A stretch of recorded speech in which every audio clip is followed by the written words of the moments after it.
Yeah, so I'm going to have a go at doing this secret eating video. I've got about sort of 20 minutes or so, half an hour before I need to start making some dinner. I've got a hot drink that I was just going to sit down with for a little bit, so I'll do the video now. I've written down a few bits and pieces just to jog my memory.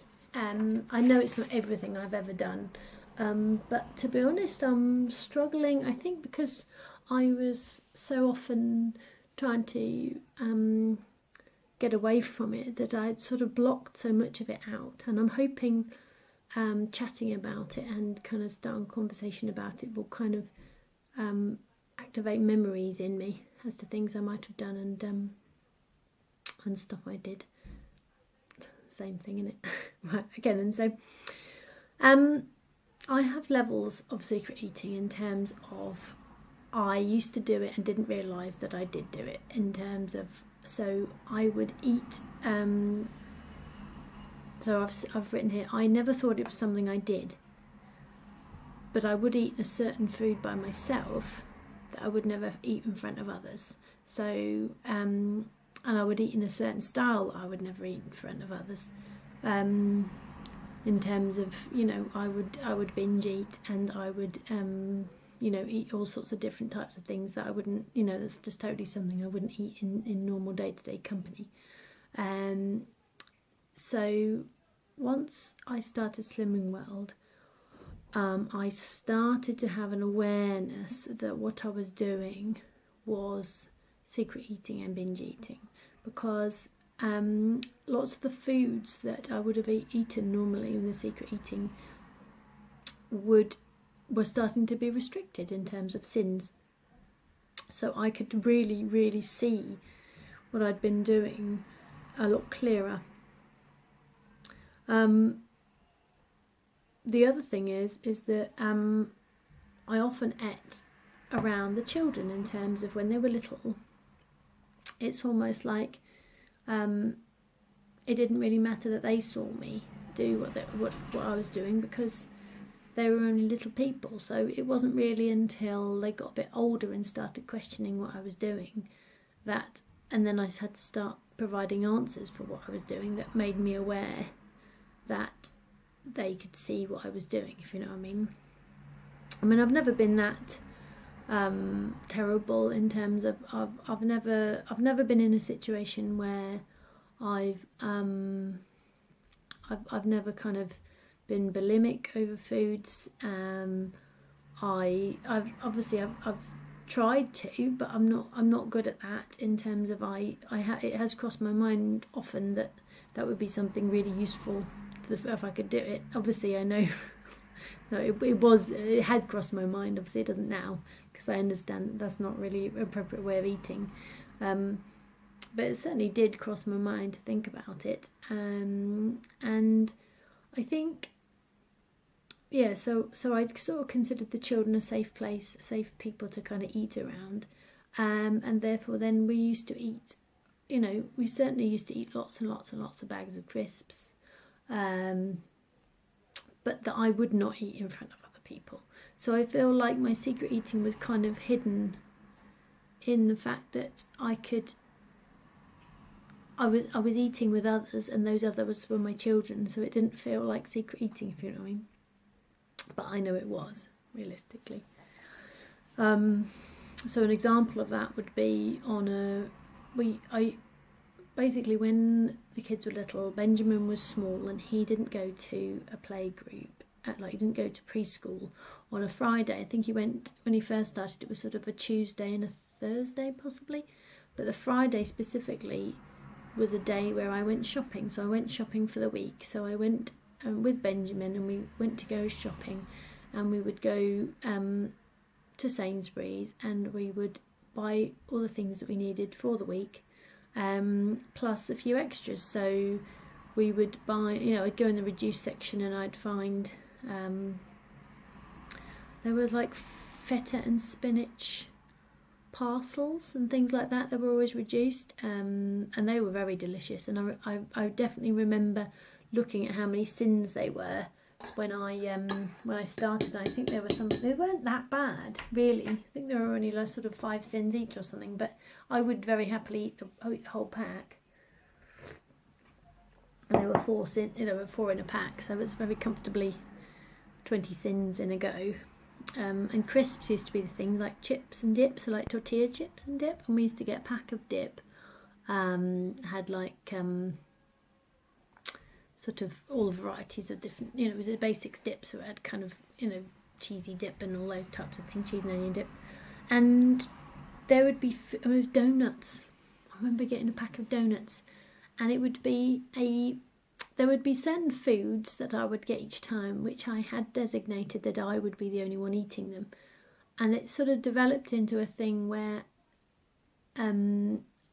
I knew that my partner probably would have enjoyed eating those, and there's a good chance my daughter would have enjoyed eating those, but I didn't want to share them, so I would eat them all and then hide the packaging underneath, put the packaging in the bin, then put the bin away actually in the outside bin, making sure that no sign of what I'd eaten was ever there. There would be things like Pringles, I would hide the tube. If me and Benjamin had shared some Pringles, I would just take, I'd finish them all up and take them straight away out so that it didn't look like we hadn't shared with the rest of the family. I can't remember how old he might have been. Maybe he might have been 2 or 3, something like that. Probably 2, 2.5, that sort of age is more likely that it would have been, because my daughter was still started school. So obviously I've got an element of guilt with the fact that he grew up for a couple of years kind of practicing binge eating with his mum. So I really try really hard now to I mean, he's not that bad. I mean, he's just the same as any other kid. If it's something he likes to eat, he does like to eat a lot of it, but that's the same as any kid, isn't it? So I'd really try my hardest nowadays to help him enjoy different foods other than kind of crisps. I mean, we don't have the crisps in the house anymore. That's just not, we just don't do that. We've got nuts and that, and it's kind of for the kids, but it's also for me, so I don't eat them. They used to have crisps every now and again out and about. They might get a packet or, but there's just not something we have in the house. It's too much. And there's the Pringle tubes. We used to eat a lot of Pringle tubes. So little think. So it's a bit about my past in terms of secret eating. I've got written here, my brother had a drawer that he would have sweets and chocolates in that he would hide from my dad, and my mum would buy them for him. So my brother's about 8 years old, 8 years younger than me, and he had a little drawer that I remember him having sweets and chocolates in and that sort of thing that my mum would get for him. And the whole purpose of that drawer was that my dad didn't know. Yeah, so the whole purpose of that drawer was that my dad didn't know where it was, because my dad had a bit of a thing about making sure that we only ate kind of healthy foods. It's very similar to the way I try and kind of live my life now. This is exactly how my dad, but not as much food as I eat, because I eat, lots and lots of food. I have quite big portions, but my dad wouldn't have had big portions either. He would have eaten the same type of food I'm eating, but they would have been small portions as well. And so we always felt very hungry. I always felt like I hadn't really had enough to eat when I was younger. It was good healthy food, but it wasn't like, I didn't, unless I was around my mum. My mum used to feed us until we had enough. He just kept feeding us and had enough. Okay, stopped. But my dad would, there's always like a joke in the family that when he pours you a drink, it's only like a little tiny bit at the bottom, or like if you want some baked beans, he gives you like 3 at a time, like, okay, have some beans, and how many beans do you want? And it's all like all tiny things. So it was frustrating. But so my brother had this drawer, and I think I didn't have a drawer like that. That wasn't something that I did, but I remember you know, it's those bits in your past that you think are quite normal, and maybe it's something that I would have enjoyed having had something like that as a child, because I didn't have, when I was younger, we didn't do any sweets, any crisps, anything like that whatsoever. So I grew up in that type of environment, and I think as an adult, but my dad wanted us to do that, but my mum always, when we used to do things like, I remember we used to go to the dentist, when my mum used to take me to the dentist, and after we went to the dentist, we used to go, and there was like a bakery, and we used to get a cream cake, and I remember that cream cake time. But you see, that wouldn't have happened if my dad was there. So I remember there's an element of secret eating there, where you've got this connection of comfort, because my mum's a really lovely person, an element of comfort connected to food, but not wanting to tell anyone else about it, otherwise it's not going to be as good. So I really feel like that's had quite a big impact on my secret eating. I remember it wasn't overly recently, but it was maybe in the last, should we say something like 4 or 5 months, something like that. I know I can't. It was before I got to Target, so maybe it was January or something. There was a time basically I remember having, it was like crisps or chocolate in the car, and I purposefully hid them in the car. I can't remember what type of food it was. And I was in the house, and it was just me and the kids, and I think I kept making excuses to the kids as to why I had to go out to the car, like, oh, I just got to get something from the car or whatever, and I'd go out to the car and I'd just have like a bite of it, and it was almost like that helped me through. I'd go back in and look after the kids again. It was like, that just helped me, top me up. I mean, I think that's talking about the bolster eating, the type of thing that I used to do before, where I just felt like I had to have something just to keep me going, just to keep me, so I felt like I had a bit of something for me, so I could continually, you know, carry on giving out. Yeah, I've written it here actually. So one time I had crisps or chocolate in the car, that I would make an excuse to go to the car to take a quick bite and escape from my situation. So I think that was what it was. It was eating something so that I could escape out of my situation. Just, I mean, even, and I remember it was incredibly secretive that time, because I ate it in the car without anyone knowing, and then also obviously kind of getting rid of the rubbish. A lot of times where kind of, because the rubbish bin's on the way from the car to the house, so it can kind of just slip stuff in the bin without anyone seeing, apart from the fact that there's just loose packets. I mean, I never used to eat a tremendous amount, apart from kind of when it was more towards the when I used to go on Fridays after shopping with Benjamin, I used to eat, I wouldn't say a huge amount, but there was probably more then than there was through my Slimming World journey. The other thing I used to do was secret eating on a Saturday. So you might have sort of figured out so far, but on my Saturday I dropped my kids off to my mum and dad's, and then I come back into town to give my partner a break at the shop, and then I bring him some food. So nowadays I cook, the evening meal I cook on the Friday is the chilli and chips. The chilli's already cooked nowadays, all I have to do is do the chips, and I basically box up a little bit of that and he has that then for lunch. Where in the past, only a small time ago, so probably, you know, maybe 4 or 5 months ago, I used to go to Sainsbury's and go and grab him a sandwich that he would have for his lunch.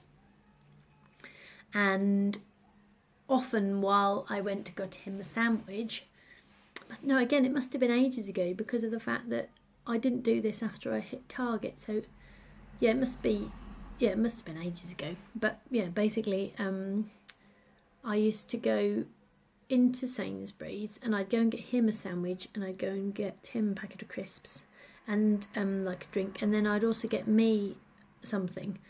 but I would get like a cheese ploughman's baguette. I would get those Max Paprika crisps. They're quite a big bag. I would get a drink. I would get some chocolate. Sometimes I would get kind of what sort of other things that I used to like to eat. There was something that had to be not very big packets and that sort of thing.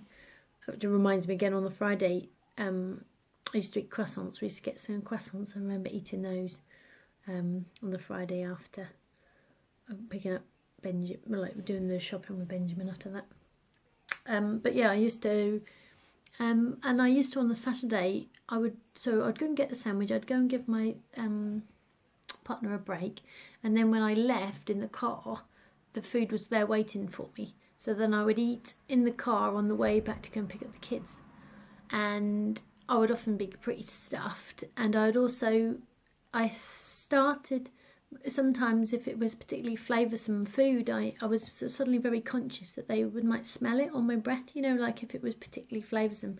So then I started, and also conscious if I had any crumbs or anything on me.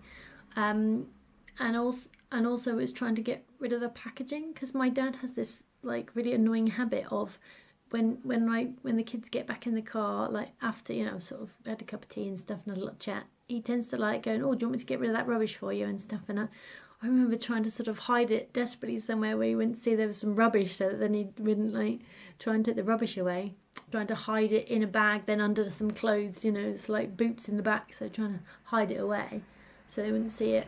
And then there was a couple of times where on the Slimming World journey, where my mum and dad would feed me when I got back, because obviously they, you know, thought I was hungry and that and wanted to feed me. And I first I did accept to have a meal when I got back, but I don't like eating when somebody's prepared it for me. I don't really like that. I don't really like the business where you're all like being looked at while you're eating and stuff, and I don't like not having control over what I want to eat. I'm really not keen on that. So they would, yeah, so it made me feel nervous anyway. And then sometimes I will have eaten this stuff that I'd got, and they'd be like, oh, we've made you a meal, and I'll be like, oh, I couldn't really say that I had already eaten till the point of bursting, and then I'd be like, oh, I don't want to, and then I didn't want to have to say I'd done that, so I would then eat the meal. And at that point I asked them, I said, could I not have a meal anymore, because it's making me nervous. I don't want to eat a meal anymore. I want to have control over what I'm eating, when I'm eating. And now I do the Saturday, and yes, sometimes I go to Sainsbury's, but it's always to try and get a vegetable sushi, or my recent one is the sweet potato bhajia, or I get some nice fruit. So I still do the process where I'm having some time, but I'm not eating those types of sandwichy types food, or filling myself to bursting. And I just have a little snack, and I just eat fruit in between time, and then have a big meal in the evening. So Saturday generally is try to have a reasonably good breakfast, then I have a snack in the middle, and then I have a good hearty evening meal. And I tend to try and do that on a Saturday, because it was just, I mean, that was one of the last habits I had to break. The bit where I was by myself in the car. It was a lovely little patch, whereas I just got some time to myself, because I very rarely have just a bit of time where it's just me. And sometimes, I mean, right now I've got some time to myself, but the kids are in the other room, so there's a little bit of you that knows that your time to yourself might be interrupted at a moment's notice. But when you really have time for yourself, where you're kind of free from everything else, it just, I think I spoke about this before, about how sometimes I used to binge eat to like maximise my relaxation. So I would be relaxing but almost wasn't enough for me to just relax. I wanted it to happen faster, so I would eat to really boost the relaxation as fast as possible, so I could have as much relaxation times before I was interrupted. And I think that's what that Saturday secret eating was all about, where I was just completely only maximising my relaxation. Obviously nowadays I know that doesn't work at all. That's not helping me in one bit, and it's making it far harder for me to actually be relaxed. Yeah, I've done that one there. So in It's Like Slimming World, uncovered my secret eating.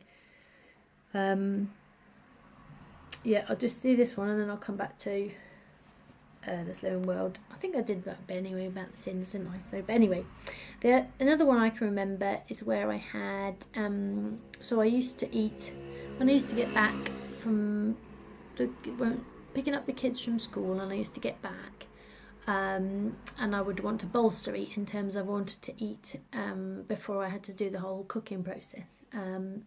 Whereas nowadays, obviously, I just have a sit down, and when I'm ready, and up I get, rather than kind of forcing myself via sugar to get the job done.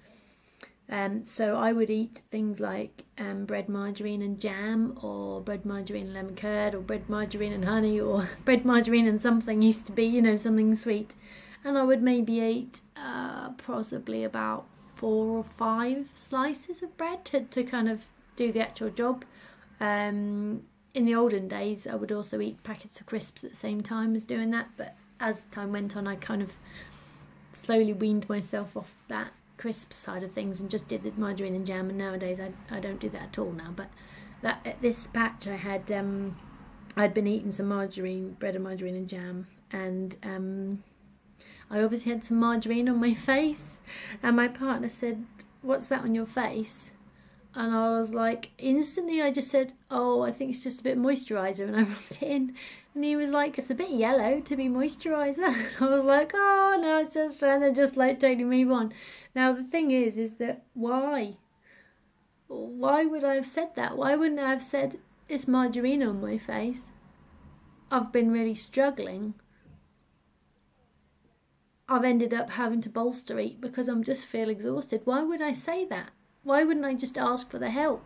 And I think that's the thing about secret eating, is that it's a cry for help. You are eating in secret because you are not happy. You feel like you need something that, firstly, that if you told anybody, that they very well might likely take it away from you, in terms of, you know how sometimes you ask for help and it's almost worse asking for help, because if you make yourself so vulnerable that you ask for help but the help is not offered, it's almost worse than not asking for help in the first place. So I think the fact that I did not want to tell him what I felt or how unhappy I was just a way of me protecting myself. But it's a way of, now I can say things like, "I am not well." Now I can say things, "I'm too tired." Now I can find, not only can say I'm too tired, but I can have already sorted it out in my own head. Like now I know, I knew yesterday I was starting to feel really escapist, so today I made a conscious effort to get fair few of my jobs done today, so I felt more in control. And I know that I have to take my time, and take time when I need it. And I don't even have to tell anyone that I'm not feeling very well, because I can deal with it. I'm okay with that. However, if I do actually want some help, then I know now I can ask for it, instead of having to hide away my feelings with food. And yeah, it's just it's a fascinating process that I am very grateful that Slimming World has done, because it was only, I really did not know that I even did any of this. I was not at all aware that it was in any way disordered eating, because so much of kind of advertising and societal pressures and all of those types of things are all based around, when you're sad you eat ice cream, when you're you know, that people have dirty food secrets that they don't show others, and that's perfectly normal. There's so much that makes you feel like it's perfectly normal. Why wouldn't you eat a whole tube of Pringles to yourself? That's lovely, isn't it? Don't you enjoy that? Isn't that a really great thing to do? There's so much that makes you think, you know, you bake cakes with your kids, you know, and you eat them. Why wouldn't you do that? And the thing is that, yeah, these things are nice, but the danger comes when you feel like you can't have any joy if you're not eating cakes and crisps and chocolate and ice cream, and, you know, you feel like, where's my joy if I'm not eating those things? And I know it's a bit melodramatic, but I think that's why I didn't know what I was doing, because I just felt like it was a very natural thing to do. Why wouldn't you do those things? So I've been really, really, really grateful that the Slim and Well plan restricts those types of foods so that you can see just how many you want to eat, and then you can choose. And I mean, obviously there's the healthy sins. I'm not saying all sins are unhealthy at all. But again, I can see how many nuts I want to eat. I can make conscious choices. Instead of just shoveling them in, I can make a conscious choice. And even when I'm on my own, I can make that conscious choice. When I'm with others, I can make that conscious choice. You know, the calories and the sins still count, even if you're by yourself. And I think it's just, yeah, Slimming World has been an eye-opener for me, just to really uncover all of the layers of disordered eating that I had. And I am very grateful to have got to this point in my life where I've got a sense of freedom and I've got a sense of control. Okay. All right, I feel like I may have, you know, actually sort of come to some roots of my opinions of things. Again, this is something that's a big subject, and I just wanted to share with you just a few little examples that I could think of, and I would be fascinated to know any examples that you have where you felt that there were warning signs, alarm bells, that maybe your behaviour was not necessarily helpful to yourself. Maybe there was signs where you saw others do something that you realised, okay, what they're doing is not overly helpful to themselves. You know, I would be fascinated to know more about it, because again, it will really help me, because then I can see maybe there'll be things that you say that trigger in me, then I'll go, oh yeah, no, I remember I used to do that, you know, because there's so many examples. You know, I'm sure there's so many times that I've done stuff that I couldn't remember right now, so I would really appreciate that. Okay, I should go and feed my children and feed myself and make some dinner ready for tomorrow. So I will see you guys later, and thank you so much for watching and commenting and really making my life a lot fuller and really helping me have somewhere that I can talk about these issues that I feel that helps other people but also helps me, and that it's really useful to speak to people who aren't just going to be constantly bored of me talking all the time about how much you know, what you eat makes you feel better, and having a more of a control over what you eat, and how having that can really give you a lot of food confidence, so that you don't feel just swirled around by your own food cravings. So I do appreciate it. All right, guys, lots of love. Speak to you soon. Bye.